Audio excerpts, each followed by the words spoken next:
Happy New Year! We are back. We're back. Happy New Year. Yes. Finally. It took us a while to get here. I was sick last It's about week. time. Yeah. We were supposed to start last week, but I was sick. So unfortunately, it just didn't go down. But we already got a bunch of games to talk about, which is great. Yep. We were going to talk about most audience. anticipated games, so now we're already into the year, so it's kind of tough. It's like, all right, the list is already up on GamingTrend.com if you want to go check that out. So, oh yeah, I forgot about that. Yeah, Yep. okay. So we just aren't going to talk about it on the pod. So no, yeah. Well, if we have like a slow week, that's probably the week we'll do it if it's not February. So we basically got one more week of January to figure this thing out. But yeah, we already got Prince of Persia. That's out. Xbox Developer Direct happened. We got stuff to talk about. I thought January was going to be a little slow in terms of news. But there's stuff. We won't even next week we've got it. Infinite Wealth and Tekken. So I mean, it's just right out the gate again, man. I know. Gosh, I can't play these games fast enough at all. We got Jack Prince of with Persia, us. you have to play fast enough. I've seen the clips. Oh, yeah, for real. We got Jack with us today, helping us out because he reviewed Prince of Persia. Let's bring back the crowd. Yes. Oh, Give it wow. up for Jack. This is the most applause I've ever gotten in my life. Well, I guess when you're a lawyer, not many people, at least on the opposite side, want to root for you or anything like that. No one likes you. That's just how it is. Except for the people you represent, if you represent them well, I imagine. Which they sounds think like I'm okay. Sounds like a good band name, Clapping in the Courtroom. Oh yeah, that would be good. That has so Judges many like that, too. euphemisms, David. I don't know if we want to go there. Clapping in the courtroom. Yeah, that's true. What did y'all play over the holiday break? David, what'd you play?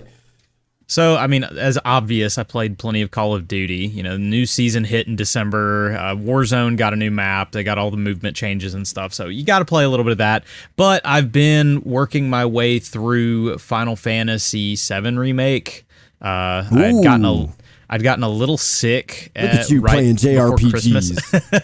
After previewing Rebirth in September, I was like, oh man, I need to get back to this. And I'm loving it so far. I actually got a chance to pick up a PlayStation Portal over break.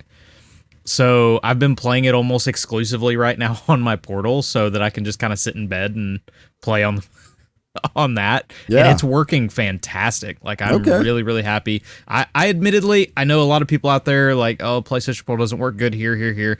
I do have the optimum setup because I've got great internet and I've got my PlayStation hardwired into my network. Yeah, you have gig up and gig down, right? Yeah, and the PlayStation, like I said, hardwired into the router, so I'm going to have the better experience. Like, even taking it to work, I can play my Portal, or going to like my in-laws and stuff like that. I've been able to play it just fine there, but it's like it's a really fun device, but being able to use it for Final Fantasy has been great, and I'll probably use it again for Final Fantasy when Rebirth comes through. There you go. I like it. Jack, what have you been playing over the holiday? What'd you do? Over the holidays, I mean, so it's kind of a fake answer in that I got the new Steam Deck like in whenever they came out. Did you get the OLED? Yeah, the OLED one. Oh, So, 'cause I didn't get the previous one, so I got the new one. I have that one. So is it pretty sweet? It's pretty cool, and I mean, part of why it's a fake answer is that I feel like I spent more time like tweaking with stuff and doing stuff than like actually playing games.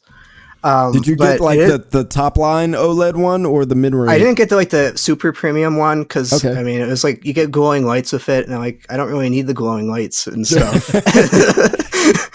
We all know RGB makes it run faster. I don't know why you didn't. Yeah, it's like speed bullets or whatever that Simpsons joke is, where they like they shoot the car and it's supposed to go faster. So I mean, it's been a lot of tweaking with that, but I have actually played some actual games on it too. I played a lot of Outrun 2. I don't know if you guys are familiar with that. I've heard of it. I don't remember much of it. Yeah, I mean, it's a game where you drive a car, but it's like an arcade game, so it's like fake driving, which I prefer over like realistic stuff. Forza Motorsports. And really, real driving too. I prefer it over real driving. Commute driving sucks for sure. So, I mean, it's basically a thing where you just go fast and you kind of like, it's like a good hangout game where you just listen to the music because it's Sega music, so it's great soundtracks and kind of zone out and play it. So I spent a lot of time with that. I did like by Sega? Yeah. Okay. Well, so it's like one of their famous Outrun's like one of their famous arcade games that got them big in like the late 80s. Why do I not know about this? Hold on, I'm gonna keep talking. I'm gonna look this up. It's designed by Yu Suzuki, who's like the big Sega guy who like got them through the arcade era and did Shenmue and all that kind of stuff. This game. Yeah, okay, I know this one. Yeah, so Outrun 2, the sequel came out in like the 2000s, and it's like a way cooler version of Outrun. I think Outrun's already cool, but this is like a way cooler one where it's like they added bigger maps and more songs. It's just an improved version of it, and it's just really cool. And it's like, oh, I have something I can actually like run this portably. And so I'm like, oh, well, that's great. That's exactly what I want this for. That and Mighty Number 9. Oh, wow. Yeah. You like that? Yeah, I do. So I did too. I actually reviewed that for a different website. I gave it an 8. I gave it the highest score. Yeah, no, Mighty Number 9. I get the reputation, all that stuff, because people are mad about the Kickstarter. The graphics aren't very good. But I get all that stuff. I get all the drama. But I think overall, it's a solid Mega Man game, which is kind of what I Kickstarted backed it, and so I like it. And there's some unique stuff to it that I like too, and so I don't hate it. And I thought, oh, I can finally, because it got canceled in the Kickstarter, because it was going to be on 3DS and Vita and all this kind of stuff. That didn't work out because the whole thing was a disaster. But I can finally have Portable and Mighty Number 9 on my Steam. Yeah. And it was, I was cursed for even attempting to do it, because when I downloaded it, it wouldn't boot. Like I own it on Steam and it wouldn't boot for some reason. It's always worked on my normal computer. I don't know what the issue was. Is it Steam Deck approved? Does it have the little stamp on the store page? It's not, but if you do, you get used to all this crap where it's like you do Proton or Proton GE. Oh, okay. And it'll just work for like 99% of non-Steam Deck approved games. Yeah. And so I tried like everything I could think of, and I basically went. I don't know if I should say this on a podcast, but basically I had to pirate my own game to get it to work. Oh yeah, pirate. Yeah, that's fine. Yeah, we get it. Yep.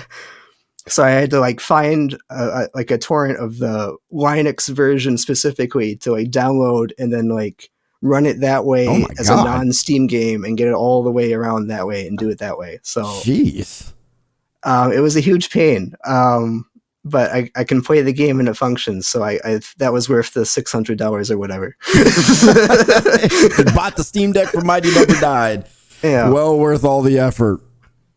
You should get a discount just for the work.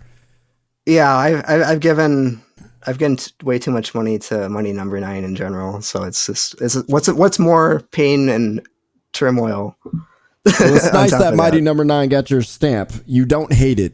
That's great. Yeah. No, it's a complicated thing, but I think overall it's a good game, and I feel bad about what happened to it, and I get why people are pissed about it, but I think it's good. Yeah, I finished Mario Wonder, so that was nice. Fantastic game. Still a fantastic game. I was like 75-80% of the way through before the year. Before we kind of shut down gaming trend for the year. And I finished that. Yeah, it's still a fantastic game. But I forgot about Star Ocean Second Story R. So I bought that, and God, that game is good. I'd never played a Star Ocean game before. It's always been one of the it's always been a franchise I've wanted to get into. I enjoyed the soundtracks of Star Ocean before I even played a Star Ocean game. So I bought it, tried it. I was like, holy frick. Well, I didn't buy it and try it. I tried the demo first, and the demo hooked me. So I bought it so I could continue my progress. I haven't finished it. Now we're in the new year, so I got to play stuff. But that one's always going to be in my back burner to finish as I go. It's a very good game. I'm like, this is the kind of stuff they were making on Star Ocean way back then? It's kind of all downhill after that, but yeah. What do you mean it's kind of all downhill? I've heard Star nothing Ocean, but good things about Second Story R. Now the first one, Star Ocean 2, that's the good one. That's the good one. That's the one I'm playing, and that's the one you should stick with. And you're saying the rest of them go downhill? Yes. Okay. I don't know if the people agree, but the people. Oh man, don't talk to me about the people. No, not the people. Yeah, the people. The people. All right. I do have one question though. This one's a personal question. Oh. Last year, I was an anime character. I wore the same thing on the podcast pretty much every single episode. It's a new year. Should I update the color of my shirt, or should I just keep it going? Ash Ketchum every episode. The blue jacket. I think you need like some kind of like sign of character development. Like this is a new arc, so you gotta have like, even if you don't get a new shirt, you gotta have like a scar or something. I'll ask my I want wife him to have a new shirt, and I want it to be the same color as his background, just so it's a floating head. All you see is the chair in my head. Yes, that would be fantastic. Maybe I should go shirtless. Maybe I should go that route. That's color, isn't it? All right. All right. Well, what kind of color shirt are you thinking? I don't know. I did have the same thought though about the character arc. You know, like after a few seasons, the wardrobe everyone likes it when the bit. anime opening changes and it shows the characters develop. You have a good point. I'm going to keep that in mind. All right. Season 2, season 3. I don't know. Season 2 of the Gaming Trend Pod. Season 3 of just us doing podcasts in general, I guess. All right. I'll keep that in mind. We had the Xbox Developer Direct today, as of this recording, Thursday, January 18th in the US, and they showed 5 games. What did you guys think of the Direct in general? What rating would you give it? I'd give it a B. Oh, a rating. Okay, and letter grades too. I think a B sounds fair. Like I was, I don't really watch a lot of these things, but I kind of absorb all these Xbox stuff like through osmosis, and this kind of feels like an anti. Your pores just open and just all the Xbox vibes. Well, like, you see stuff on Twitter or like the message boards or something, and then you like, oh, I'll watch this because I care about this. But a lot of it, and then you see like the Summer Games Fest, and you kind of can't escape Xbox at the Game Awards, so it's whatever. But I mean, it kind of felt like an anti-Xbox presentation, just the way they normally do things, where they showed games with like gameplay, and they're all coming out this year, and not like some vague CG trailer that would be like 5 years out. Oh. Right? I mean, it was like... Well, let's just remember, they're saying they gave a really broad indie date on 2024, so whether or not that actually releases this year, we will see. That's progress, though. That's better than, like, here's a CG trailer and then no release date whatsoever for, like, Fable, and we'll not see that for Outer Worlds 2. So I guess I'm kind of proud of them in a way, whereas like, this is like a real presentation, so I think a B is appropriate. And I think if they had, like, real surprise stuff, like, stuff you hadn't heard of before, then I think it might have be an A. But I think it was props to Xbox for this. This was like a real presentation, it seems like. Yeah. It was good and solid overall. That's why I'm with you on B. Like, I think that's a fair rating. Like, it flowed pretty well. There's a lot of stuff there that people care about. Like, obvious, like for me, something like Aura History Untold. I love the medium. It's just not something that I play a lot of. The 4X. So it's just not something I get a lot of time into. It's very time consuming, and that doesn't work for me very well with the little time that I have to do other things. You're playing Final Fantasy VII Remake. Oh yeah. But they had a lot of, I like the way everything was broken down with the developers talking about what they were doing and all those different things. Like, it's nice to get a peek behind the curtain, and you get a little bit more of that with the way that they did this. Like, even Indiana Jones, where it hadn't been shown before, they did a trailer, but then they took the time to talk about the thought process and all that kind of stuff. So it's a good way to, especially to start off the year, kind of give you what you're expecting for the year. Yeah, they had one hard date, and that's May 21st, 2024 for Hellblade 2. Everything else is either like summer 2024 or fall or 2024 or something like that. Or 2024. Or just straight up 2024. It could be out tomorrow. It could be. What if that happened? That would be nuts. Would that be a shadow drop? I would consider that a shadow drop. I think it'd still count. Yeah. Yeah, I think that would. For count. me, it's within the first week is still kind of in that vicinity. Well, I guess if we don't know it's going to drop, then that's a shadow drop. That's what I consider. It comes from the shadows. Yeah. Yeah, exactly. You don't have a date. You don't know what the door is. So, but the fact that they had that one hard date, but I still feel like with the vague dates that they have, there's a sense that I do think they're going to release these games in 2024. Yeah, they look real. Avowed and Aura will come out. Yeah. Yeah. I mean, we've been through so many delays, and we're now on the other side of the spectrum where people are upset at delays, whereas before, there's a bunch of games, which still happens, but a bunch of games coming out that weren't finished, and they're like, delay it. Now we're like, okay, release games. Well, and this is a particular problem with Xbox. Figure out what you're doing. And I think that might still be a problem with these, but they'll be out. Yeah, it could be 100%. But I feel good. I feel good about this start. I feel like this is a good start to the year. Let's talk about Indiana Jones. That was the big game everybody was looking forward to. What'd you guys think of it? It's already going to win an award this year, and I know which one. Which one? Best indie game. Oh my gosh. I don't have a sound effect for that one. I wasn't ready. You gotta do the applause. I'm not applauding that.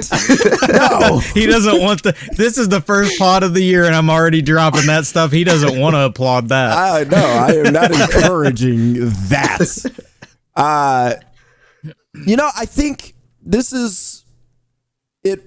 This whole direct kind of feels like, I don't want to say they are pushing back against PlayStation. Pushing back's not even the right word, I want to say, but I do get the sense with this. Introducing competition. Yes, because this is a single player game and it is a cinematic experience, but it also feels like they are going to have a little bit more gameplay than I won't say most, but some of the PlayStation single player experiences would have outside of action. There's going to be puzzles. There's also going to be action, but it's also going to be a cinematic experience. So I wonder how people are going to receive that.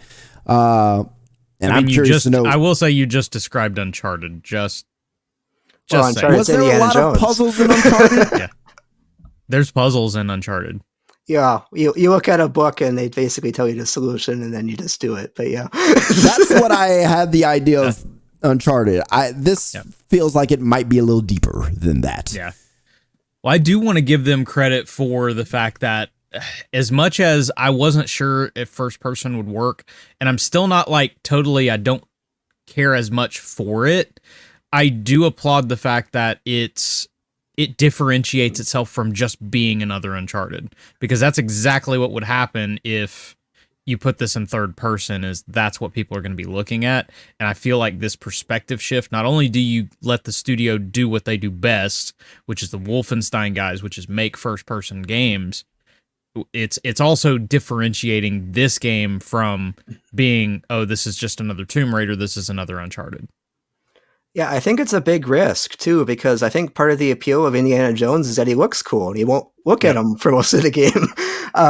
No, I mean, I think it looks good, too, just like you don't have a lot of first-person whippers, and you're doing a lot of whipping, and that seems like an interesting mechanic where it's different from what you normally expect. And I think from what I saw from the gameplay, it looks good. It looks like a real game, and I have some faith in I only played the first of the new Wolfensteins, but I thought it was pretty good. So I have some faith in this one. Which one thing I'll point out when it comes to like you said about the cinematic, like you won't get to see them as much. I hope they do clean up a little bit around the edges, because some of those moments where you like, it's we're doing it so that in certain things you do, you'll switch to third person. Like, and then I saw those moments. I'm like, this is just a little jarring. Like some of these moments, like I'm like, I hope this is a demonstration and not what we're going to get. Yeah. And I think they will, but I think they will too, but it does feel a little clunky. Even the very first scene that they had, like even the way he like headbutts him, it just feels clunky. It doesn't feel as smooth as actual human motion. And when you have games from PlayStation coming out that are doing these things extremely well, and then you even have Hellblade 2, which looks phenomenal, doing this very well, with a big IP like this that a lot of people are looking forward to. And I anticipate the gameplay is actually going to be really good because I trust Machine Games. But then you have the rest that matters about Indiana Jones, which is how he looks and the movements and the motion and all that. It makes me wonder, is part of the reason they're doing first person is because maybe they don't really have the tech to be able to push these cinematics and other things as far as they can for other games. I don't know, but it makes me wonder. Yeah. Well, and you don't want them to be in this thing of trying to have their cake and eat it too, where, oh, we're better at first person. Let's do first person. It's different, blah, blah, blah. Oh, but we want to see Indy. Oh, well, we got to find a way to stick that into here. Like you want to make sure that you do your best at what you do. I'm also very interested. I know a lot of people, oh man, this is going to be the next big thing. I'm like, the only thing I want to pump brakes on is just, these aren't very long games. It can still be a very good game. And I'm not saying that short games are bad, but Wolfenstein: The New Order was 10 to 12 hours long. And the sequel was actually a little bit shorter. So I'm very interested in like, if we take an Indiana Jones movie, though, I mean, 2-hour experience. So you blow that up to a 12-hour experience where you're actually kind of, I guess, doing the thing Indiana Jones would actually do. I feel like that's healthy for the type of audience that Indiana Jones is 22. Yeah, they just have to tell a complete story. Well, it seems like such an obvious formula to follow because Uncharted ate this game's lunch like a decade ago. I mean, Uncharted's the blueprint for what this game should be, and I mean, the main differentiating factor is that it's first person, has some different mechanics, but it's still Indiana Jones, that Nathan Drake is a little more villain or thief villain than Indy is. Indy's more the goody two shoes. Yeah. How do we feel about the villain? Like they were hyping up the villain a little bit. How are we feeling about him so far? Whatever. Yeah. I mean, I think that's a really. Marvel movies have proved if you're going to do things cinematic, you don't have to make a good villain. You just have to make a compelling hero. Like, well, hopefully it looks cool when his face melts off or whatever. But because that's something like that's going to happen. You just the question is what's going to melt his face off? Is it going to be the Great Circle? It's going to be ghosts. What a horrible side name. The Great. This circle better be great because this it's not a great subtitle. Exciting. Yeah, you're very right. It's not exciting. That's really the biggest thing. It's not exciting. That's a great point. Yeah, it's not. I mean, if you look through the other subtitles for Indiana Jones, Raiders of Lost Ark is like the coolest title ever. I mean, that's a great one. I mean, heck, just again, let's go straight to the other source, Uncharted Among Thieves, like, Uncharted, Drake's Fortune, like just you've got so much you can work with, and I just don't understand. I find it a bit fascinating that we're comparing Indiana Jones with Uncharted, where Uncharted came from Indiana Jones, basically. Right, no, that's why I'm comparing them, because it's so obvious. Yeah, right? it's Indy and Tomb Raider. That's literally what it is. It's that mix. No, I agree. It's just it's weird. In terms of video games, we've come full circle in this way where the video game that was inspired by Indiana Jones, now we have this, and it needs to be more. No, I won't say it needs to be more like Uncharted, but that is the inspiration Yes, the thing that originally came from. Yep. All right. So it's launching sometime in 2024. Don't have a month or anything or season, even not even a quarter. What's your prediction? Tomorrow. I could see this becoming a spring game for Xbox of 2025. Like, I'm thinking, just honestly, I was thinking like late fall, maybe winter.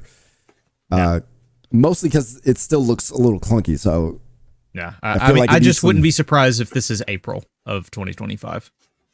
That'd be wild. I think because Disney is involved, they want this out by the holidays, no matter what shape it's in. So I think like October. No matter what shape it's in. Yeah. Yeah, but on that same token, I could also say they want it as far away from Dial of Destiny as it possibly can be so that people aren't thinking about that. So I'm going to go with November 2025. No, I'm joking. I'm still April. I'm still November April 2030. Yeah. Because I think it'll get just a minor, like a couple month delay, a season delay roughly than where they want it. Because like you said, I think they want to be this year, but it'll be just outside of it. You think it's going to be better than Dial of Destiny? I heard Dial of Destiny was pretty awful, so it's not a very high bar. I mean, it's okay. I think I can interact with this. Hey, video games have gotten better with stories, but historically, franchises like these, I trust machine games, though. Like they tell really good story. They told a really good story in Wolfenstein, and they had really fun mechanics, and I think they can make that work here. Well, and Indiana Jones isn't really about like the story. It's about like the exciting stuff and the aesthetics and all that kind of stuff. And I mean, I think it looks fine. It looks cool. And as long as they got exciting stuff happening, I think it'll be good. So if I can't ride a sub underwater. The problem with Dial of Destiny is just that Harrison's like decrepit, and so he can't do any fun stunts or anything. So all the action scenes, he's like just kind of hanging out in the car, or not doing anything. Well, the nice part about video games is that he can sit there and somebody else can do that stuff for him, and then you can slap his face all over the place. Right. So that's kind of the benefit of doing a video game version of this. What's funny is Troy Baker's doing the voice. No, he's not. Yes, he is. Yep. I couldn't like, I knew it wasn't Harrison, but I couldn't tell like it. Oh my God. Is it really Troy? It really is Troy. Wow. I have to admit, this is a pretty good job. You fooled me. What's really funny is when you think about the fact that he did Sam Nathan Drake's brother in Uncharted. He did, yes. So he's like, I'm done being the brother that doesn't get as much recognition. I'm gonna be the guy. I am Mario now. Yep. I think it'd be funny to imagine Harrison trying to like record voices for this, and they like tell him to say the lines. He's like, I don't care about this. Yeah, I can imagine his voice acting would be a little hard to direct. Yep. At this point. All right. Well, looking forward to that, I suppose. Let's talk about Hellblade 2. Let's talk about that, because I don't know which one's bigger between Avowed and Hellblade 2, but I imagine Hellblade 2. That game, I mean, it's always looked beautiful, but I mean, it looks beautiful still at the same time. But this is the one when they first showed it, because it came before Indiana Jones, but this was the one where I genuinely thought, I was like, okay, this is Xbox answers to the type of single player games PlayStation makes, because it seems like it's definitely going to be this kind of guided experience. Great cinematics, and then, whatever else is happening with the psychotic stuff and the gameplay. This is their version of that, and I think it'll work. The only thing that's interesting is, and I know I'm going back to the playtime thing, is they said it's as long as the first game, so it's only going to be about 8 hours. So it is going to be that shorter experience. Now, of course, if it's all good, that's fine. You don't need to overfill a game, but I hope it's not. I guess I'm hoping it's not just one of those things where it's like you leave and you're like, man, I really wish I got more of this. especially considering how long it's been since this has been in DLC, development. David. Where have you been? It's They're 2024. budget pricing it too, right? It's like $50. It's $50. It's on Game Pass as well. So yeah, but I mean they you charge get like that. $70 for Redfall. Yeah, but the yeah. I didn't say it, Anthony. Just saying. The game is sacred ground on this podcast. You bring that, when you bring up Redfall, it's got to be at the right time. You did well. I've actually got certain things pulled up already, just so you know. That being said, with everything with Hellblade, like it's also in that digital only thing, so you're going to have to discover it on Game Pass. Oh, it's digital only. Okay. Yep, they already said it's digital only, so this isn't going to have the benefit of being in stores to be purchased. So Redfall got a physical release. Yeah, it did. It's still in the store. But they just put a lot of work into this, so I really hope it does well for them overall. Because, I mean, we're talking, it's been, 5-6 years since the original Hellblade? I mean, heck, this thing got revealed during the Xbox Series X announcement at the Game Awards in 2019. It did. So it's just one of those things where it's been a long time coming, and it looks fantastic, but it's only as long as the previous game was. So I don't think the length is the problem at all. Not one bit. We've seen too many games where they extend it 15, 16, 20 hours, and it doesn't need to be that. It's just bloat. Yep. You could have cut the game down by 10 hours, and it still would have been a fantastic game. So, I think the open world people will have a problem for $50 for 8 hours. I think those kind of people will not be pleased with that, but I think a lot of people will find 8 hours satisfactory for that price if they decide to pay, straight up day one, whatever, first week before sales. Well, I know I need to go back and play the original one again. Like I got like maybe halfway through it, and then how it goes. It was one of the backlog games, so I moved on to something else. So wanna play it so I can see what the deal is with this, because it definitely looks brutal. Oh, absolutely, super brutal. I do feel like they're hitting the way Senua struggles with her psychosis, I believe they called it. Yep. And kind of the helplessness that comes with that in a better way than Square Enix did with Lara Croft in the Tomb Raider reboot. Because if you remember, anything's better than that.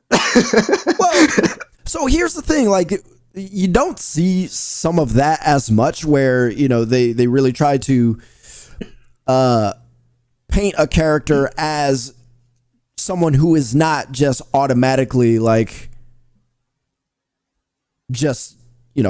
I can take care of everything, I can take care of myself, I got everything under control.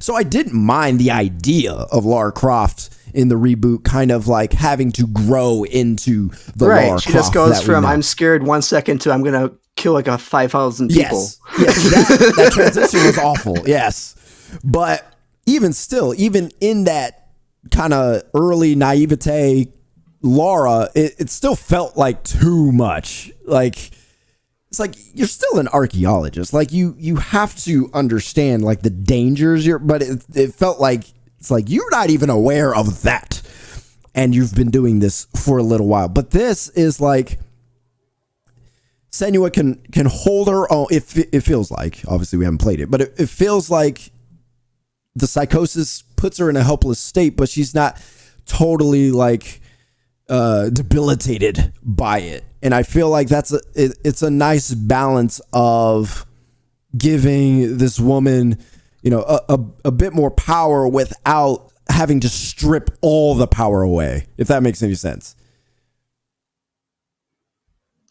Yeah, no, I mean, I think in terms of what they're doing with their narrative and all that kind of stuff, I think it's a lot more interesting for sure from Tomb Raider, but just the idea of portraying, this kind of trauma and mental illness from the way they're doing it. I think that's the most interesting thing about the game by far, honestly. I mean, we're talking about length and stuff, I think the real problem is just that it's a game made by Ninja Theory, so I don't have a lot of confidence in how they make the actual like game part of it. I mean, that's my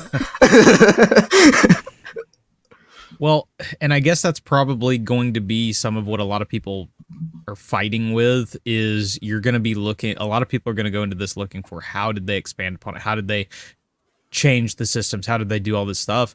And honestly, a lot of this game is going to be very similar to the first game, and not a lot of things are going to be like crazy. Like, we're not going to be getting an RPG. We're not going to be doing not that that's what it is, but I'm curious how many people are going to go in and you know how it goes. Oh man, I hate this. This isn't what I thought.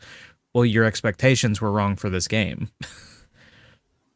Because, you know, the first game was actually on PlayStation.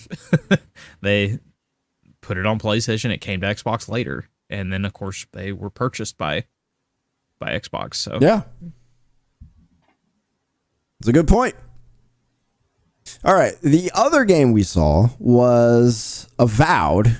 A lot of people have been looking forward to that.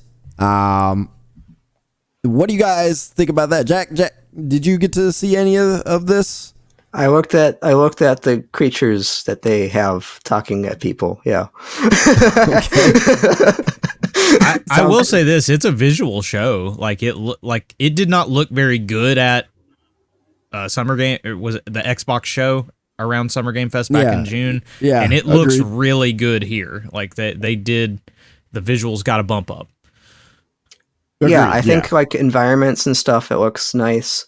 I mean, I looked at the combat. I mean, you know, it's got some oddities to it. I don't know if it's something I would enjoy playing. I look at this and I think combat. I just, you know, I played Fallout 3 when that came out, and I like beat that, and I'm like, I don't think I need to play one of these games ever again.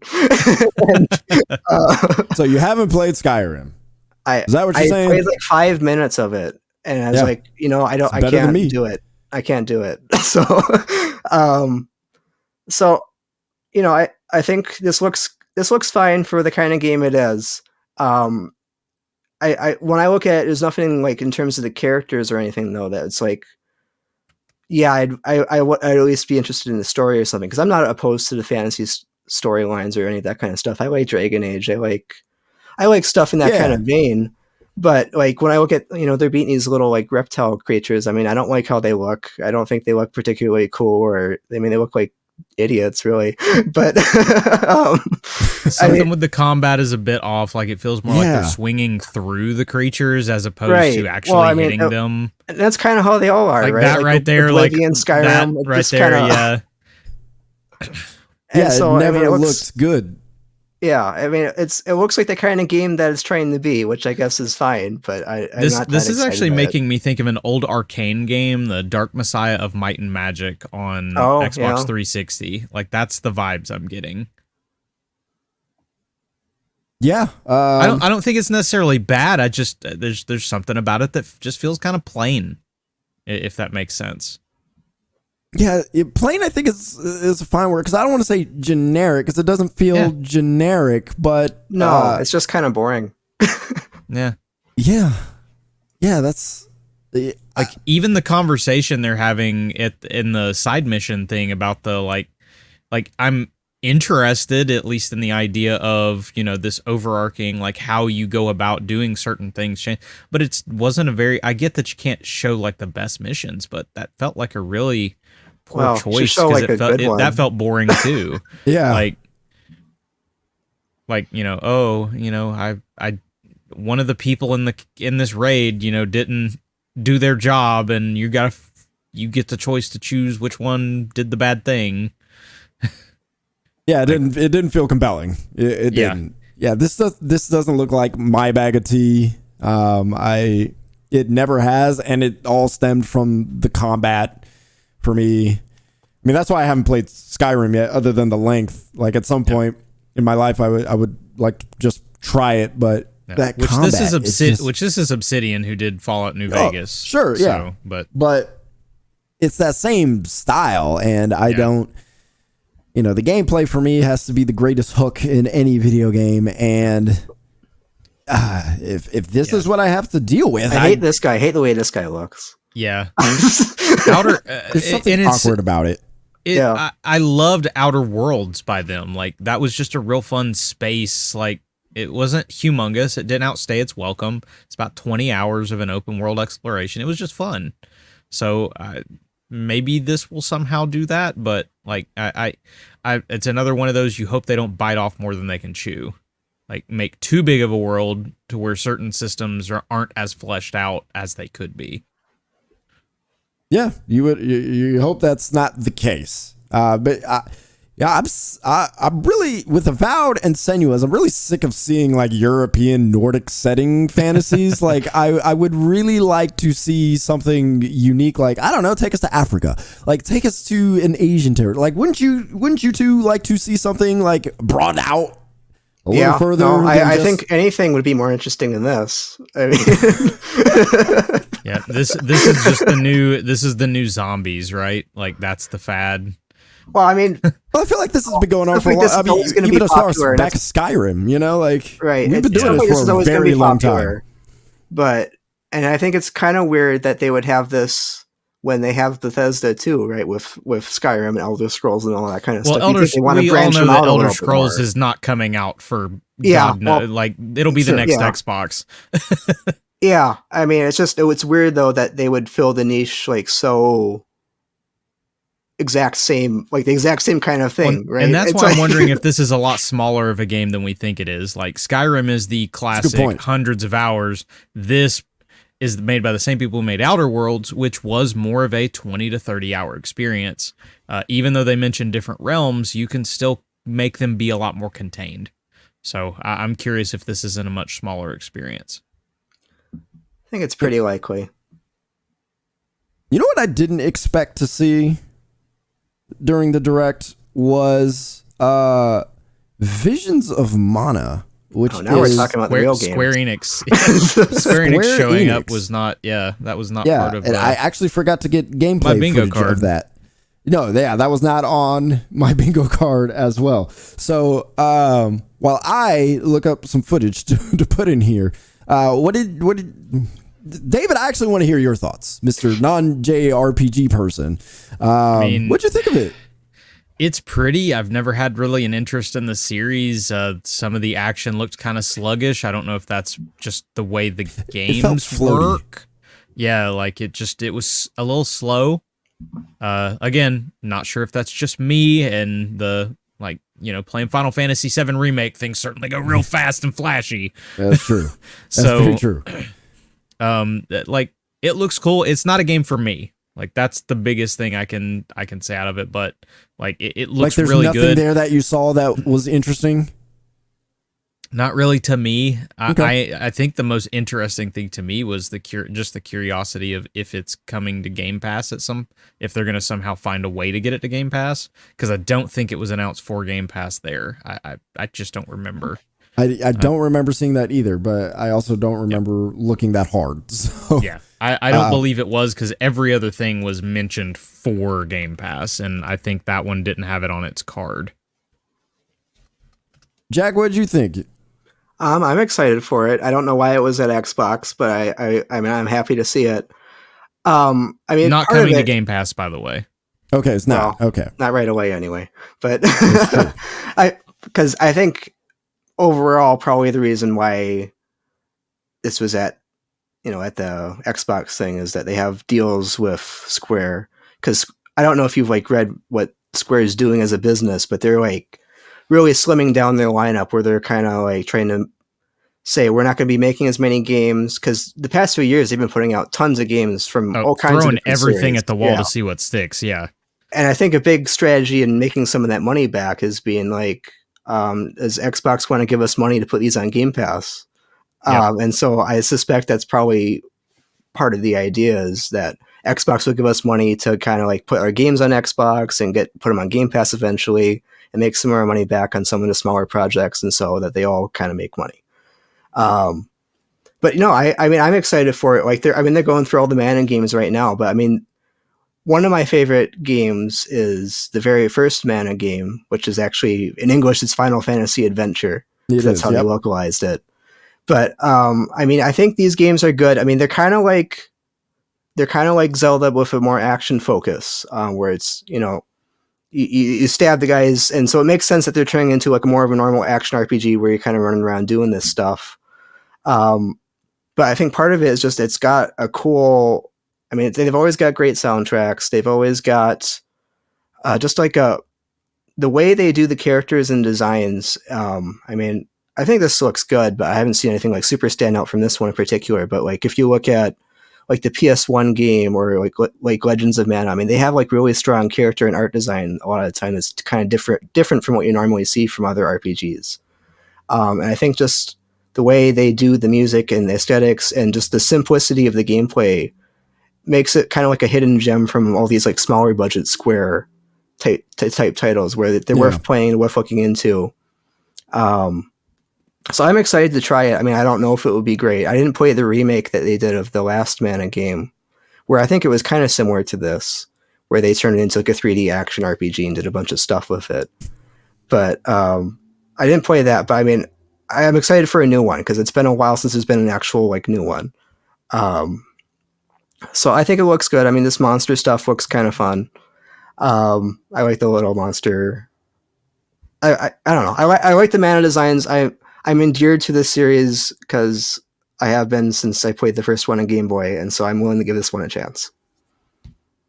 Yeah, I don't blame you. I think when it comes to the kind of art design comment that you made, I feel like Japan in general has taken all their games almost in a more colorful kind of, I don't want to say chibi, but almost kind of chibi-ish direction. I'm not sure. It's more stylized, yeah, for sure. Stylized, yeah, that's a fair word to use. I'm not sure why they've taken it that direction. I don't know if the audience in Japan, like that's kind of what they want, or if kind of the game engines that they all use work better in being able to show the stylizations, the more anime-ish kind of things that they would like to do. But I don't know. From what I'm seeing, like, I've only played one, and it was on the Game Boy Advance. I don't remember which one that was. Yeah, like the Sword of Mana, I think. I think it was Sword of Mana. Yeah. And I enjoyed that. But I haven't been able to play the other ones. But this looks interesting. I do think the combat looks floaty. As one who plays a lot of Tales of games, that combat is fast. It's smooth. Those are flows. Like fighting games, yeah. Yeah, pretty much. This one feels a little more methodical and floaty. It's early, so they might change that. But I like the way it looks. I think there's something there that I would personally enjoy coming from that. So I hope it does well. There's something I have to show. Hold on just a moment. Let's see if I can put it up there. David just sent this to me. Where's the video that's playing right now? I need to take it off.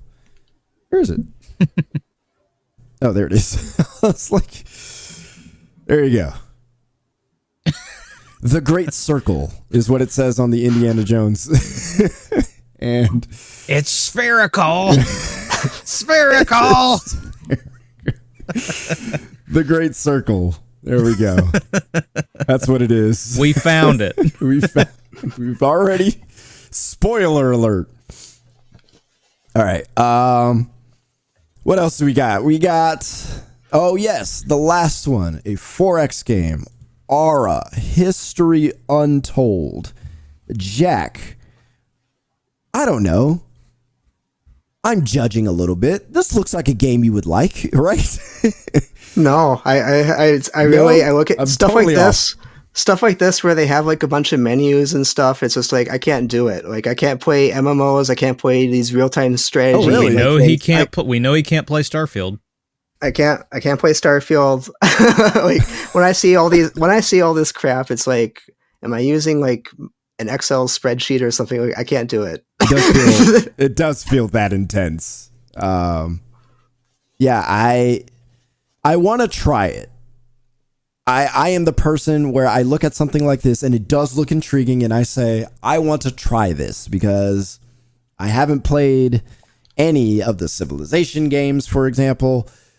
So maybe, this will be the game that will kind of introduce me into the genre and let me figure out if I like it or not. But as one who has a lot going on in his mind and has trouble focusing in the first place, I don't have ADHD, but I just got a lot. My mind moves fast. I don't know if this would be good for me. I don't know. I don't think so. Yeah, yeah. SimCity 2000 is like my limit for this kind of thing, and I just in general I just don't have. Yeah, I don't like anything about it. There's concepts I do like about it. There's just a lot of them. You could be the leader. You could create, your civilization based on, if you want to focus on landmarks or war or a variety of different things. There's just so many options that you have. It feels overwhelming, and sometimes it feels like you can't choose one or two options and have success that way. I don't know. I haven't played. Perhaps that's not true, but that's kind of the thing that scared me from playing these kind of games. It's just so much to absorb. Yeah, it's like it's like a homework game, except the entire game is homework, and it's just no. I'm over it. What's bad is I grew up with the Civilization games. That was a lot of my childhood. Oh, really? But it's just not something I have it really is just the time sink for me, because it's like, and I get it, as I play Call of Duty, all these other things that are time sinks. It's more just I can't afford another time sink. Sure. Yeah. Like Call of Duty is I'm playing it with my friends. Like that's why I play it as much as I do. Final Fantasy VII. Yes, that's a time sink, but like it does eventually. It's eventually over. These are never over. Like, yeah, sure. You just, what about this scenario? How can I just do not have that kind of time. But Animal Crossing is never over either, but it's not as overwhelming, right? Right. Animal Stardew Crossing Valley, is over when you put it down. Like, yeah.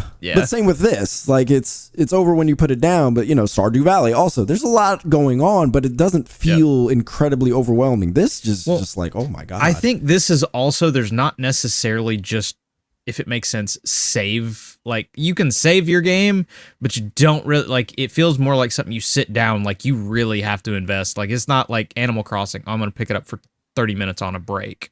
Like, I don't think this does not feel like something I can just, I'm going to, manage my realm for 30 minutes. Like, it's just not possible. Right. You got to absorb yourself in it. Yeah. But from your experience that you grew up with these, like what drew you to them? And like, do you see anything here that goes, ooh, if I had the time, I would love to check this out?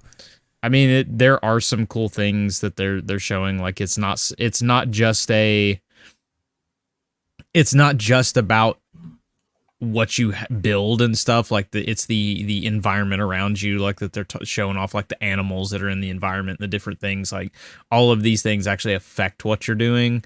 And then obviously it's been a very, very long time since I've done anything, but like back when I played Civilization, it was a lot more on just resources as opposed to like actual if you built a town, you built it close to where you could find iron ore, which was simply just an indicator on a screen. Yeah. So it's like, okay, now there's actually like flowing stuff on the map to keep your eyes open with and stuff like that. So like, again, I don't have the time for them, but they're cool. Like I played, I actually helped Ron review Age of Empires, and I had fun with that, even though I was terrible at it. Because it had just been so long since I'd messed around with something like that. I don't know. Maybe for the podcast, you should check this out. Maybe. If you have time. Make time. I don't know. So many things now. That's the thing. There are way too many games now. And that's a good thing. Yep. Yeah, it's a good thing. I'm not complaining.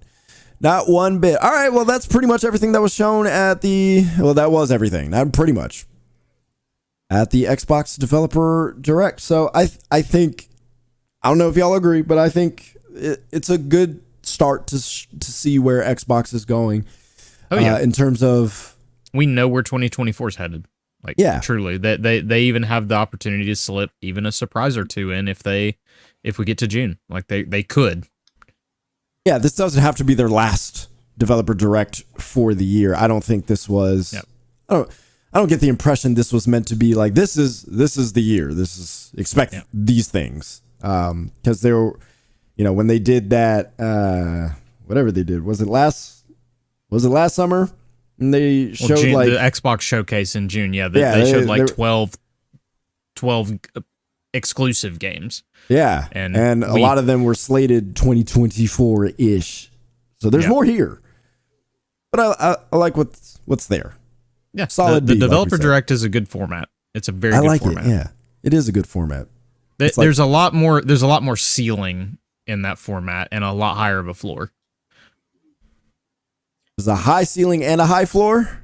Yes. Okay. All right. Because and I say that because like you've got the floor of the expectations, but they have been the last two times, which they did it started last year, they were able to slip something in, but they set expectations. They set expectations, but also introduced surprise. That's not very easy to do. Clearly, because Xbox does struggle with that. Aaron Greenberg did it right this time. This time. All right. Well, we've had games already. Yep. I've played one this year. Jack, you've played one this year, and they're both Metroidvanias. But we're going to start with the more popular one. Prince of Persia. Oh, God, it just left me. The name of it. The Lost Crown. The Lost Crown. It's like the crown. Something happening. Yes, the Lost Crown. The Lost Crown. Yeah. How was it? I was pretty good.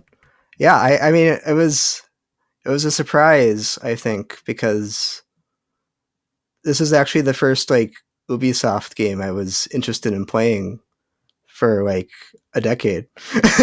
Wow. Okay. Good job, Ubisoft. You got Jack back.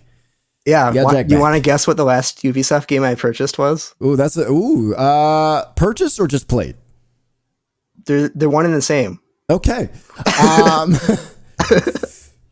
Well, since God, I'm going to say Assassin's Creed China.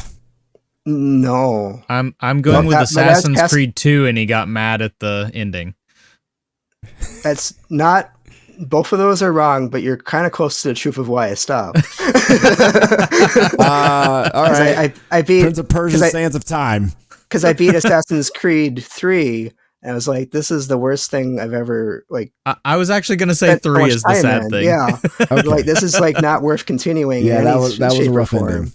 Yeah. So I was like, I'm never going to play Assassin's Creed again. But no, the last game I actually purchased and played was the last Rayman game. Huh. Okay. Yeah, Legends. Yeah, all right. And so that was when they stopped releasing games that appeal to me. That was a fantastic game. I love Rayman Legends. So no, I thought it was. I think you can tell it's good just from the moment you like start playing it and you like feel the controls and stuff. It's like it's slick and it feels good to play and jump around and do the sword stuff. I mean, it's a cool feeling game and it's a cool looking game too. Like when you actually play it and you like juggling the people up in the air and do all this stuff. It's like, where's this company been? But they were making yearly Assassin's Creed games for a while. That's what they did. So no, I enjoyed it overall. I mean, I think, it's got some really good platforming segments. It's got some really interesting combat ideas. And I think probably just the biggest takeaway I had from it though is like, there's really good platforming, really good combat, and they don't really like mix together. You got this big map. Yeah, talk to me about that. Yeah, so you got this big Metroidvania map, and you're kind of going through it like you do. You're covering rooms, but I think as you start to explore stuff and uncover the map, you kind of realize, okay, so I'm in a platforming room, so I'm going to spend the next 3 minutes getting this platforming segment right. Now I'm in a combat room where I got to combo all these guys until the door opens up, and the whole game's kind of structured around segmenting the strengths of the game as much as possible, and it's different from the way it's like when you're playing like a Metroid game, like Super Metroid or Castlevania, Symphony of the Night. They don't really do it that way where they're emphasizing the platforming or the combat so strongly. Agree with that. Well, Metroid... let me, because when you're playing Castlevania, like Symphony of the Night, sure, a lot of that game, you're not really doing any tough platforming in that game. A lot of it's just kind of hopping up and down, back and forth to climb up vertically, or you're going like straight halls. That's how the whole map is built. So there's not really like a platforming room. There's not really like a combat room. And I think part of the reason that's done is because part of the appeal of this giant explorable map is that you want to keep moving and you want to keep doing stuff. And I think when you do this, like this Prince of Persia stuff, where you're doing these elongated platforming sections or these elongated like combat sections, you're spending a lot of time on the one thing before you move on. And so it's kind of like you kind of get into a rhythm of the platforming for a little bit. Right. You spend a lot of time where this is just a platforming section. You're spending a lot of time. This is just the combat. And it kind of like, it's almost kind of paradoxical, right? Because you want that stuff to be good in a game usually. And I feel like it's almost kind of detrimental to like this specific type of game where you're exploring and doing stuff to be spending so much time on one thing, especially once you've actually gone through it once. So like, a big part of the Metroidvania experience is going back and forth and doing, trying to find secrets you missed and all that. Yeah. And so what I noticed in this game is it gets kind of annoying to do that because you got to go through all these platforming sections over and over again. And they get pretty long. And it's like, and it's like. So do you prefer Castlevania or Metroid? Well, it depends on, they're going through different stuff and, like, do I prefer? I'd say Metroid. Jack will only play Lords of Shadow 2. I'm like the only person in the world who gave that a positive review for saying that.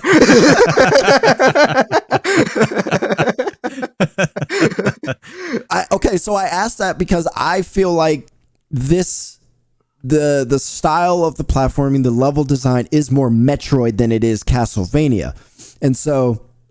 To me, when I hear about these platforming sequences, I'm like, yes, this is clearly inspired by Metroid, because Metroid absolutely has these moments where it's just like, I'm doing a lot of platforming right now, and maybe there's an enemy here or there that I shoot, but right now I am jumping, I am wall jump, doing all this stuff using the screw attack, and then I finally get to an area and it's like, okay, now it's time to fight a few hundred enemies, and then I'm out into the next room. Oh, okay, I got the new missile launcher. All right, now I can open the door, and now we're back to platforming a little bit. That's what this feels like, at least from what I experienced in the demo.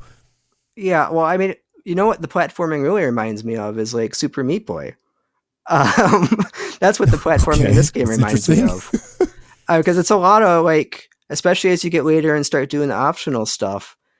You're basically going through tight gaps of like spikes everywhere. And they want you to hyper precision. You're going to be sitting right here. You're going to be jumping at this right place. You're going to be doing, the precision stuff that you do in Super Meat Boy like all the time.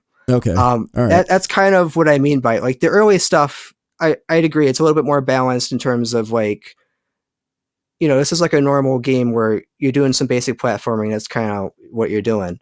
But as it gets more involved, especially once you get later in the game, it's like, now I'm spending like 10 minutes getting the Super Meat Boy section right. Then I'm going into like, here's like another combat room where I'm like killing like 20 guys. Then the door opens up.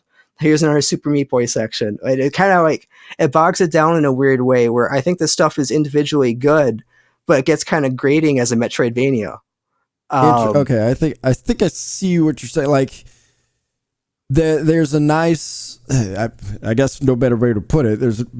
With Castlevania and Metroid, there's a balance between like how intense the platforming is in these games, and you're saying Prince of Persia almost, instead of let's just say Metroid and Castlevania, you're more like hopping around to get to different areas, right? You're using platforms to get to like you're going different places. Like you're going through like different levels in a game, but it's in an interconnected Metroid map. So like here's the platforming like an level, here's actual action platformer, level. like there is like challenge. Like it is meant to be a platforming. The challenge of the game is platform. And you're saying Prince of Persia, The Lost Crown starts to get into that kind of territory. Right. Is that what you're saying? Yes. Oh, okay. Yeah. All right. And when you're going back and forth on a map to like backtrack, and you're doing these sections over and over, it's like, oh, this doesn't really feed into the strengths of like this open connected map. It's more like I'm playing this platforming section repeatedly and just kind of just because that's what I got to do. And I feel like it would have more impact if you were like, this was like a level-based game almost, right? Where it's better when you experience it for the first time. Yeah. Doing it the second time is like, again. Yeah.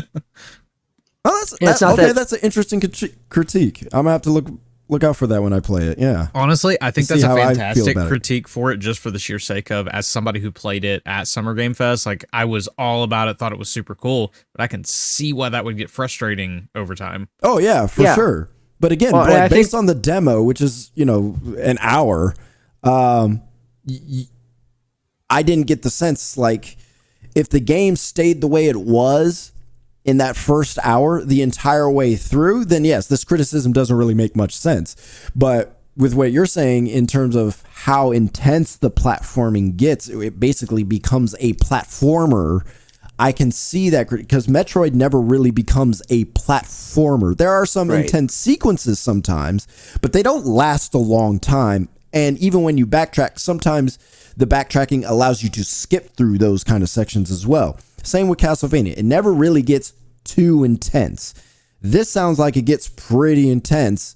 And for a game where backtracking is literally a part of the genre, that can get I can see how that could get frustrating.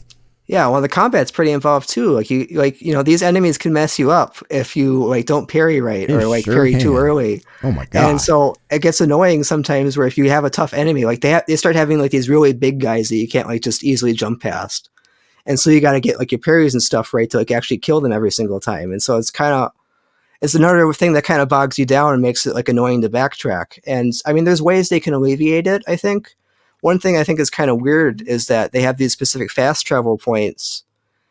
And I mean, Castlevania does that, Metroid does that too, but it's they're pretty spread out where you have to do a lot of these sections over and over again if you want to explore and do all that stuff. And I feel like they could have distributed a little bit more conveniently, or really what I was kind of hoping would happen is when I beat the game is that they'd let you warp between the different save points too. Mm-hmm. But they don't let you do that. And so interesting. It's I don't know. My favorite part of these games is backtracking and getting all the stuff afterwards. The game when you have all the upgrades. And this one, I was I tried to do it until I got a glitch that made me give up. But even then, it was kind of I don't really care to do this. So I mean, I think mechanically it's really strong, and I think individually the sections are pretty good. And these bosses are cool. I think the bosses are cool boss fights. I'm glad. And I don't mind that they focus so hard on doing the combat and that kind of stuff too. I think, Metroid Dread, all these Metroid games are kind of going in a more action-based direction. I think part of that is Hollow Knight having those really elaborate boss fights. And now every Metroid's we can differentiate ourselves from because I think a big part of the challenge of doing a Metroidvania game like this is 20 years ago when they were releasing these Castlevanias and Metroids on Game Boy Advance and all that kind of stuff, is that they were still pretty unique. Metroidvanias are popular because there weren't a lot of games like that. And now there's 10 million indie games that are basically eating Metroid's lunch in the interim where it was gone. And so, Metroid Dread is well, I guess to differentiate it, we got to really focus in on the action and do this parry and all this kind of stuff. Yeah, it's got to evolve. Yeah. Right. So, and I think this kind of goes after that similar school of thought. It takes it further because you're doing elaborate combos and juggling people and doing all this stuff. And I think that stuff's cool. But I guess I wonder if there's a way to balance it so it doesn't it flows better with the overall Metroidvania kind of exploration style. Because I don't know if it fully takes advantage of that. That's fair. That sounds fair. Yeah. So Well, that's, I like mean, what that's the played. gist of it. But Yeah, no, I mean, it still sounds like a great game. no, it's overall. very good. And I think, I mean, the cutscene. I don't know if it's going to happen in this footage, but like the cutscenes when you finish bosses off or they do super attacks on you, I mean, it's straight out of an anime. It's pretty cool. Yeah, no, the cutscenes do look good. I like Yeah, the so I voice think- acting too. I think the voice acting is pretty good as well. Yeah, no, I think it's overall a good package. I mean, the story actually, I mean, I didn't really get into my review because I don't really care that much about the story for this There you one. go. But the story is kind of weird where like they hide the biggest plot twist in the side stuff and the main story just seems to never address it. I don't know if what the deal is with that because I feel like it could be a really, I mean, that's a cool scene right, Yeah, right there. That's cool. It's super cool. I don't know. I feel like the storytelling could have been stronger because they had all the ingredients for a really cool story with a lot of twists. They don't like fully take advantage of it, and I don't really know why. Yeah, that's interesting. I didn't realize that. That's unfortunate. So, yeah, it's a cool game. I'm surprised Ubisoft made it. I hope they make a sequel. All right.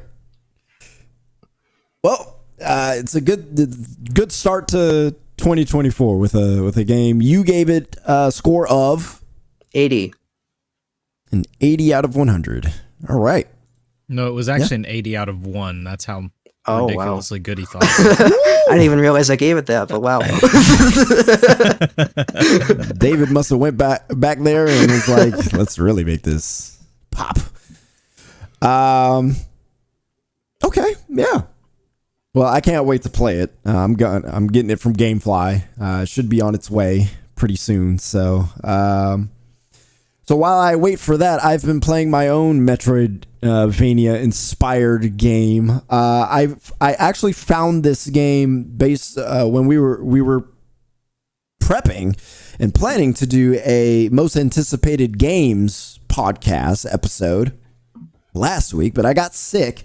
So when I was looking through the list, I was using a Game Informer's list of games, and one game that popped up was called Momodora Moonlit Farewell. And I was like, oh, what is this game? Because I was trying to do my research. I watched the trailer and it was a Metroidvania. I was like, oh, this looks interesting. It comes out in 2 days. I'll buy it. Sure, why not? So I started playing it, and Momodora Moonlit Farewell is the 5th game in this series. I've never played any of these games, but apparently, according to the Steam description page, you can jump into any of these and you'll be fine. You don't have to know the lore of the story or anything like that. Each game is kind of this self-contained, even though they're kind of connected. So I'm like, all right. Yeah, I played That's the 4th fun. one. And You so played the 4th one. How was Yeah. that? it's I thought it was pretty good. It's pretty solid. I mean, it's kind of a little bit more of a balanced version of what we were talking about, where I feel like a lot of the challenge of the game is the platforming, kind of avoiding enemies, and so but it still works with the Metroid design where it doesn't like bog the game down too much. I mean, I thought it was a little easy, but it's a nice, pleasant game to play. Yeah, so I thought it was good. I'm finding it. I'm very similar vibes. This isn't a hard game.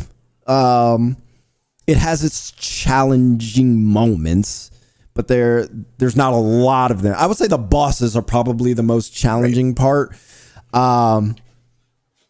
And you'll die a few times. I feel like some of the enemies just hit too hard for no reason. At times, just like, whoa, like, okay, I was taken down. Okay, 2 hits, really? 1 hit KO? Oh, all right, and this is what I got to deal with. So you'll have those moments. But to me, this game feels like peanut butter and jelly. You'll eat it. It's good. You're hungry and somebody's got a PB&J for you. Yeah, sure, I'll eat it. Yeah. But you'll want something a little bit better. That's kind of Momodora Moonlit Farewell. Like, I'll eat it. This is good.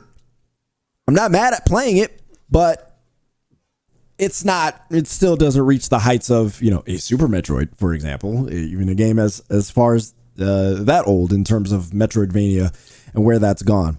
But what it does well, I think, is the traversal of the map. It's not this exquisitely designed map, but it still scratches the itch of, ooh, I got a new power. Where can I go now? And you discover that feels good. And the whole idea of, moving through, and just being able to discover those new things, that has been carrying me to play more of the game, because it still scratches that itch. The combat, it's fine. It's not in depth. They have these cards that you can pick up. You can actually see one on the screen right now at the bottom. These cards allow you to have basically upgrades, whether it can add a stat boost to your attack. It could give you a health boost, a shield, different things that allow you to change the style of combat that you do based on whatever style you have. I feel like there's not a whole lot that are impactful, though. So there you have a lot that you can get, but most of the ones that I've used, I think I have about 16, I think right now. I probably use four or five. And I can stick with those 4 or 5 and just kind of bounce. I'm facing a particularly tough boss right now. Maybe I need a little extra oomph in my attack. Flip on that card real quick. Maybe I'm going through a platforming section that I need a little bit more health because the spikes do a ton of damage. All right, I'll put on a shield when I self-heal. So little things like that, those are useful. There's some that seem to be more for speed running. I'm not going to do that, but I can see how that could be useful. But it's fine. I like that. But yeah, it's a fine game. It's floaty combat in terms of the actual moves that you can do. Pretty much the same thing. It's just for some reason a leaf can do damage. So this very magically strong leaf can do a bunch of damage. So you're using that, and it's pretty much the same thing. No combos you can do, anything like that. You can't aim up, you can't do down, nothing like that. So it's mostly just get enemies out your way or avoid them. So it's fine. I like it. I can't say buy it yet, necessarily, but if I've enjoyed my time with it to the point of this has been a good filler for me until Prince of Persia, The Lost Crown. So I'm not disappointed in the time that I've spent with it, but I don't know if I could necessarily recommend anybody say, go out and buy it. But if you're a Momodora fan, I would say this is pretty good. Yeah, I mean, they're pleasant games. I mean, this looks almost exactly like the fourth one. I mean, it's the same attacks, and I mean, the card stuff looks new, so that looks kind of interesting. But I mean, I think that it looks new. Very similar. Yeah. I guess I'll bring up the story real quick because it's gonna put some different thoughts in my head too. Let me read the Steam description real quick. It says, Momodora Moonlit Farewell is the latest installment in the Momodora series. Join Momo, High Priestess of the village of Koho, as she embarks on a divine mission to save her people from imminent destruction at the hands of the demon horde summoned by a malevolent bell ringer. The whole thing is yo, somebody's stolen a black bell from the fairy people and they rung it, and now there's demons. We gotta go find the person who rung the bell and keeps ringing the bell. So, it's kind of weird. It's all right. I've gotten to the point where I've kind of found the bell and defeated the boss and things like that. So there's a part of me that I kind of do want to finish it just to see what in the frick is this about. But then we read on in the deeper description. And it says, Momodora Moonlit Farewell presents the account of the greatest calamity to befall the village of Koho 5 years after the events of Momodora 3. That's the one you've played, right? Momodora 3? 4 was the one I played, so I can't help you with 4? Oh, okay. Yeah. Okay.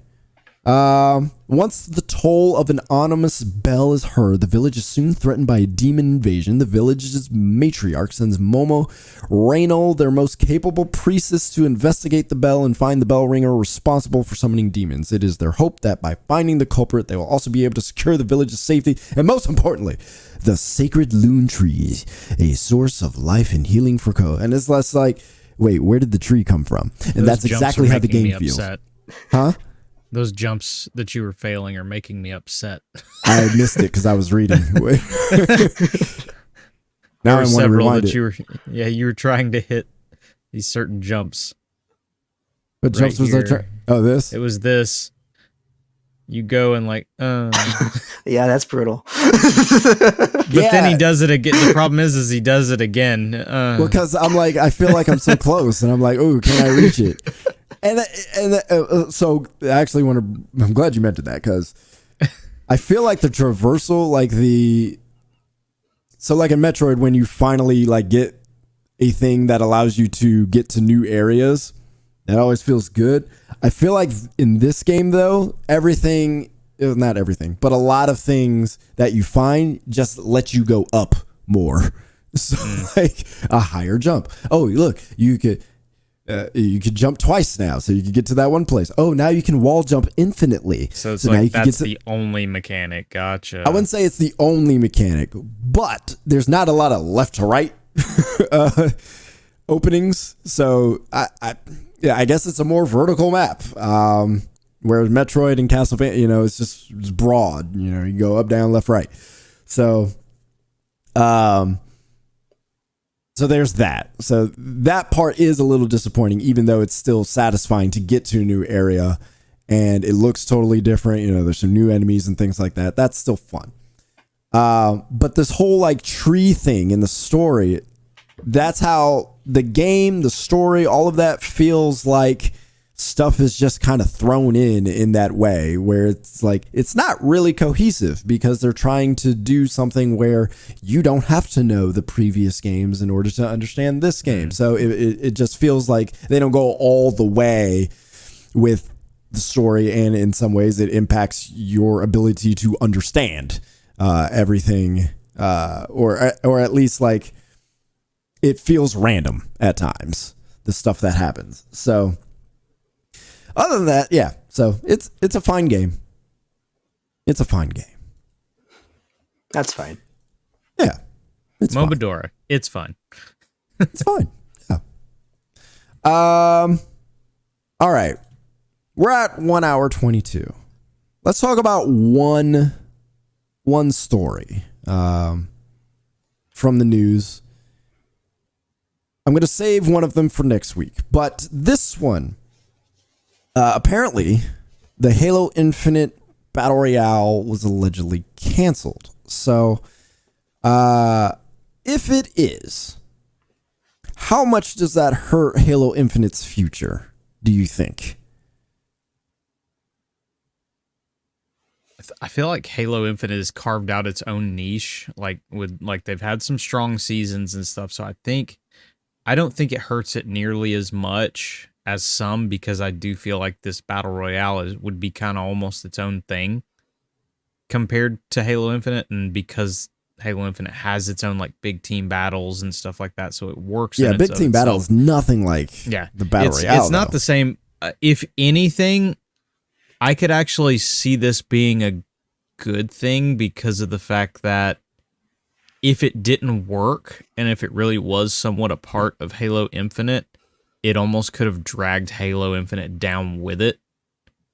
If it was just this really big money sink, it's better to cut the cord now than end up with a bunch of money in a project tied to something that could sink everything else.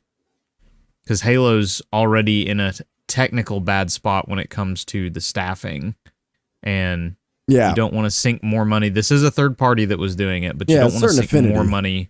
You don't want to sink more money into that, especially if you're not able to pay the people who actually have been making this game the same way that you were when you were building Infinite. So I think it's almost it's a bit of a wash. Could it have been this kind of bolster? Yes, but I think it would have been one of the most unique BRs. Yeah.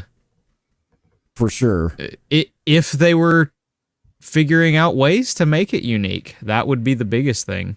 Like you really have to differentiate yourself in this space.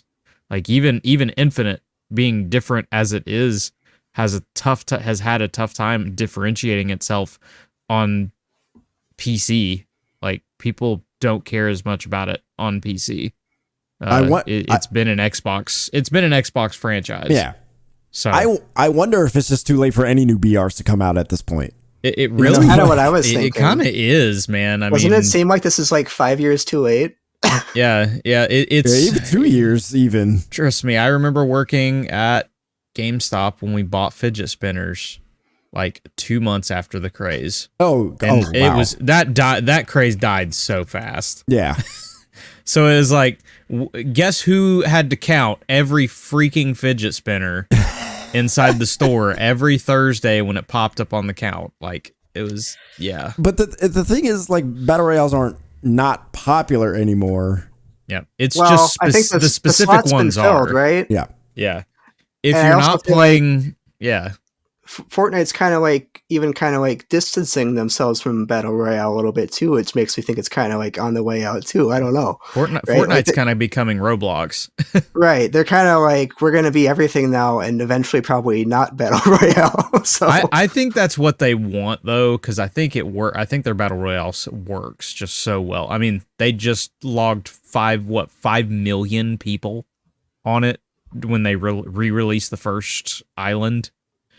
It was some just absolute. Yeah, it was an absurd number, whatever it was. But it's like if you're not playing Fortnite, you're playing Apex. If you're not playing Apex, you're playing Warzone. How much more space is there? I mean, Epic because understands. Again, you have to break in. Like it's not that. It's not that you break out with a game. You have to break in with the game, and you can't just be you're the cool new flavor of the month. You got to go past the month. Right. I think Epic understands battle royale, no matter how long it lasts, it has a shelf life. Like that particular genre. I think there's some, kind of modes, if we want to call them that, like team deathmatch. It's never going to die. Everybody's just going to want to go around and be on a team and shoot other people. That's fine. But this specific form of this does have a shelf life, even if it lasts for a long time. The hype of it has a shelf life, and so Epic recognizes that. So they're like, all right, well, if we want Fortnite to stick around, this is the kind of thing that we're probably going to have to do, while still keeping the battle royale. And yeah, I think Halo Infinite, or whatever the Halo BR would be, I think probably would have been unique enough to be like, okay, let's try this out. Just because Halo itself is very unique in the shooter space regardless at this point. So I think it would have got attention. And if it would have been good, I think that would have helped. I don't know if it would have busted through Warzone, Fortnite, and Apex, though. I don't know. I wonder if Certain Affinity is now being tasked with like working on story-based content for Halo Infinite that they canceled because they didn't have enough people to continue doing it.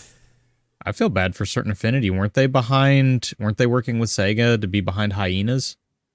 Because that got canceled. Was that Certain Affinity? Let me look that up. Hyenas. I don't know if that was Certain Affinity.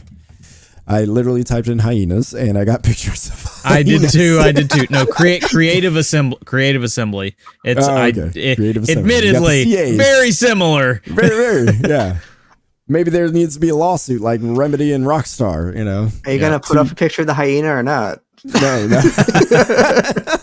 But by the way, they had 100 million players in the month of November. That's how ridiculous. 100 million. That's what it was. Yeah. That was what was so ridiculous about it.